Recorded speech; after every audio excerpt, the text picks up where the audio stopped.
This week's trades, market movers, and technical levels that count, wrapped up with clarity and precision. This is a weekly wrap-up with Verified Investing.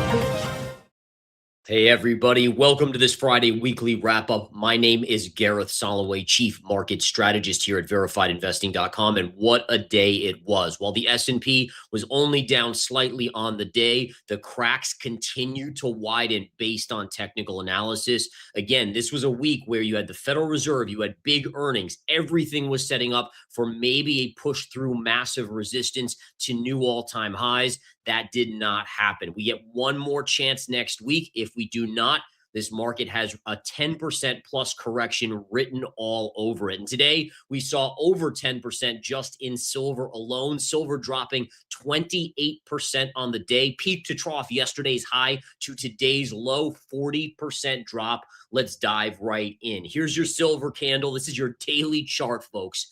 Incredible. Look at that decline. And this really, folks, is again, this reminds us all to not chase. When you chase, sure, you could miss out on some upside, but ultimately, do you want to get caught in a one-day collapse of 30, 40% on an asset? I don't think so. And that's what happened today. In addition, when you get these type of moves, this signals that there's way too much leverage being used in the system, and the market always solves that problem with a steep drop. So silver cratering today. Take a look, folks. Yesterday, going as high as $121 and change. Today, it bottomed at $75, below $75, before snapping back to about 84. Is the selling over? I don't think so, but we might get a 1 or 2 day bounce.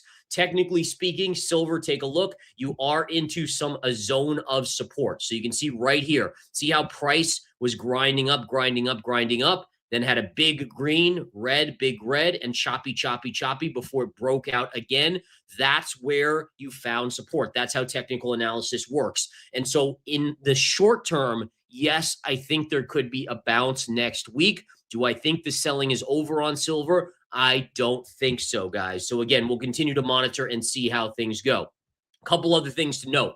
If the selling does break this area, silver is going to go back and test the $54 level. $54 is a key level, not only because of this pivot top and this pivot top. You can see the little cup and handle pattern right there before the breakout. But on a bigger time frame, what do we know? We know that when you go back towards 1979 to 2011, basically that's right in the same zone as retracing to those former major pivots. Now, I don't know if it's going to go there. But my point is, again, as a technician, my job is to ultimately look and say, okay, if this level breaks, where is your next major support? And that's at $54 per ounce. Now, we'll go into gold in just a minute, but let's talk about one of the other big headlines today. Jerome Powell is going to be out in May, and President Trump nominated Kevin Warsh to replace him as Federal Reserve Chairman. Now, the reason why this was a big deal is because he is much more hawkish than you would have anticipated. He's not a stooge. He's not someone historically who would just do whatever the president wants. That's really important for the independence of the Fed and for the U.S. financial system. So the dollar today did gain, even though the S&P and the NASDAQ declined, but the dollar strengthened, which was very important because what did we know about the dollar, guys? We knew the dollar was into major support, and if it breaks this, it is not a good scenario for the USD, right? So here's your weekly chart of the DXY, the dollar against a basket of currencies. And we can very clearly see that since 2008, right here, it's been kind of holding this uptrend, right? Holding this uptrend. Well, what did we just get to this week on the weekly? We went into that zone and it's bounced off of it. Now, it might break down in a week, in a month, in a year. We don't know. But right now, the dollar got saved. And I have to say, I think that the Fed nomination of Kevin Warsh was a very instrumental part in, at least in the short term, keeping the stability of the US dollar. Now, one thing I was surprised about, and we haven't even gotten to the S&P yet. We'll get there. We'll get to stocks individually. But one of the things I was very surprised at is that yields did not decline. Because the idea is if you get someone in the Fed and the Fed remains independent, and you get someone who's legit in the Federal Reserve chair spot, well, then other countries might be willing to buy the U.S. debt. You would say, okay, well, more demand for treasuries, potentially maybe yields go lower. It didn't happen. So this is another thing that has me leaning towards, and you can see it right here, yields on the 10-year, they weren't up much, but we still maintained the breakout, right? So in previous videos or game plans and weekly wrap-ups, we've talked about the breakout, the retrace, and then really this is what should end up happening. And today would have been a perfect time for price or the yield to fall back at least into this technical support, and it did not do that. So what does that tell us? Let's think about this. To me, it tells me that there's another factor at work, and that factor is inflation bubbling up, which makes a lot of sense. If you think about it, how many of us have looked at the price of copper? How many of us have gone to the store lately? Prices continue to go up, and they've started to go up faster with silver, with platinum, palladium, copper, aluminum, nickel prices all soaring. That's all going to get passed into the inflation from PPI into CPI. And even oil is up 15% in January. Inflation. And so what the 10-year yield is telling me, with rates staying higher, even on this news, it's telling me that ultimately expect, or at least the bond market expects, inflation to go up in the second quarter, third quarter, fourth quarter of 2026. And that's going to make it nearly impossible for the new Fed chair to cut rates, even if the economy weakens a little bit. Very interesting stuff. All right, back to the S&P 500. Here we go, guys. So the S&P 500, this is the problem. We broke down below this white trend line.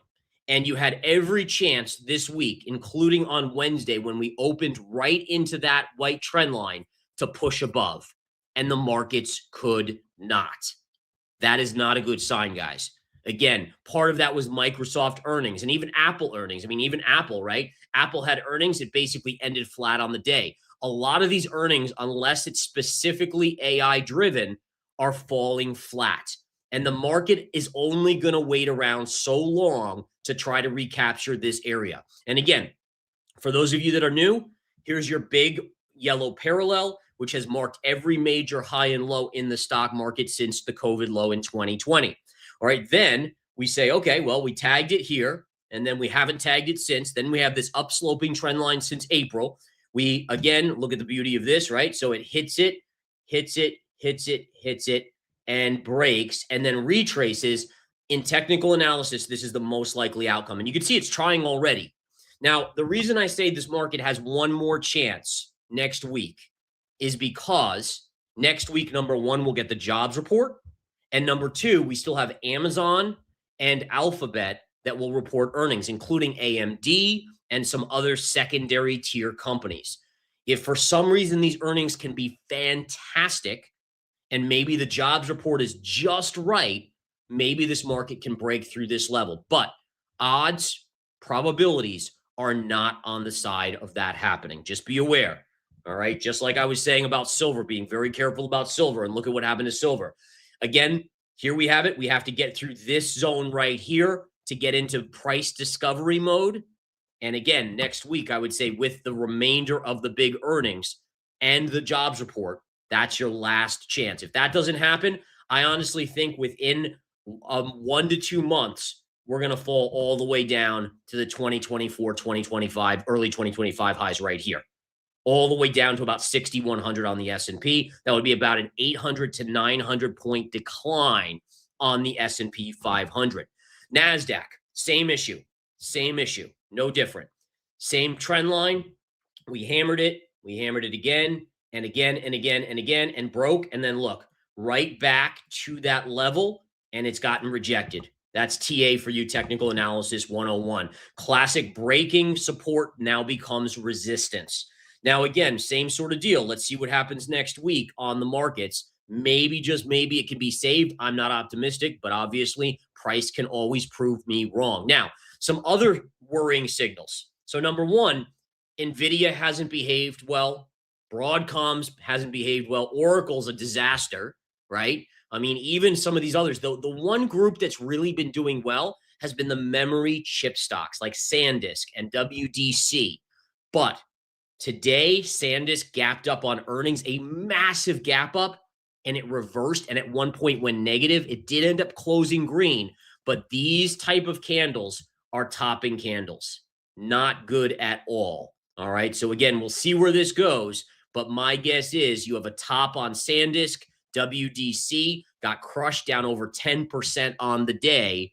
And these memory stock players all across the board did not perform well. Even Micron, look at this nasty reversal engulfing candle on Micron. This to me was kind of the last bastion, the last zone of support, or that was keeping the markets excited, this memory super cycle. Remember, memory super cycle. I've heard it a million times. I heard about how this time in silver was different. It was different. There's not enough. There's too much paper silver. There's not enough actual silver to meet demand. All the narratives that people spread because they want their investment to play out. That's why I look at the charts, because everything you hear is all about narrative driven. The charts are really the only unbiased thing. Chart is a chart. It has no ulterior motive. It just is what it is.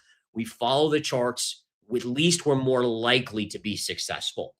All right. Now, a few other stocks to go over here. Apple, we talked about that. Next week, Amazon reports. I'm not in love with this pattern formation on Apple. It almost looks like a head and shoulders pattern, doesn't it? It's a little wonky, no doubt, but you can kind of see it right here, right? And so that is a little bit concerning. Granted, the neckline has to break. But again, just keep your eyes on this chart on Amazon next week when they report earnings. And then Alphabet right here, folks. Alphabet's an interesting one because it's really the only one of the mega caps. I mean, think about the mega cap $1 trillion stocks. There are a dime a dozen now, it seems. There's so many of them. But the point is that most of them are off their all-time highs. The only one that isn't is Alphabet. So this is going to be a really important point or report for Alphabet. Expectations are extremely high because price has gone up so much. And my only concern is that you're getting towards the head point of a wedge pattern, right? So essentially you have this one. You even have another one right here. Look at this one right here. There's even another wedge inside of that. And these type of upsloping wedge patterns tend to break down more often than they break up. And so again, just be very careful. If we don't get good numbers from Alphabet, listen, even if we do, like Apple actually had good numbers. Meta had good numbers. It didn't save the market this week, right? And so I worry that even good numbers, you're still getting selling pressure here. And that's something we saw this week. Obviously, we'll have to see what happens over the weekend into next week. But again, there are big concerns swelling with me in terms of what is going on, the underbelly of the market. Listen, the headlines, you look at just the headlines and you look at where did the S&P end? Okay, it ended, fractionally negative on the day. It ended down 0.43%. For the week, it was actually flat to positive. But the underbelly of the market here is cracking. And the cracks aren't just these micro cracks. They're these major cracks. And something is brewing and the charts back it up. All right. Let's go into our final few charts here. Gold, big collapse today, down a total of 9%. When it was at its lows, it was down about 12%. Again, gold has a key level I'll be watching right here at around 4,600. If it breaks that, next support will be 4,360. One other thing to watch on gold, you also have an upsloping ascending trend line, which is also right at that 45 to 4,600 level. This area is going to be a very important level for gold, guys. Basically 45 to 4,600. If it breaks that, yeah, you'll have some support at 4,300, but we could even be heading below 4,000. We looked at silver already earlier on. Won't waste your time again on that. Oil continues to be my rock star. This is one that it was kind of the unpopular pick for 2026, the first half, but I went out on a limb on many occasions over the December period and said, guys, oil's looking like it's going to rip. Looks like it's going to make a move. It's now up 15% just since January started. And I still think there's more upside here, folks. And again, like I said earlier, it's not good for inflation. Not good one bit. And then lastly, natural gas, guys. Nat gas here, if we flip to the daily chart, actually had a really good day. But this level here is going to be the big test. This $4.40 level. Notice again on the chart, we kind of came up here and then we went down, we went down, we went down, and we went up before we hit it, small bounce, and broke. And what that tells me is that here it was resistance on this kind of weird move, but then it should still be resistance here. If it gets through here, we're going all the way back up to the 540 level. So this is a big level next week on natural gas to monitor. Wow, what a day, folks. What a week. Federal Reserve this week and everything else with earnings. Next week promises to be equally as wild. More major earnings, jobs report. We'll see what happens. And as always, folks, remember, verified investing, all charts, no BS. Enough of the BS. You guys get it enough on social media, mainstream media. It's what are the charts saying? Might not be popular, but I'm going to translate it for you guys at each and every time. You guys go have a wonderful weekend. Thank you so much for your support here at Verified Investing. We'll keep doing what we do. Take care.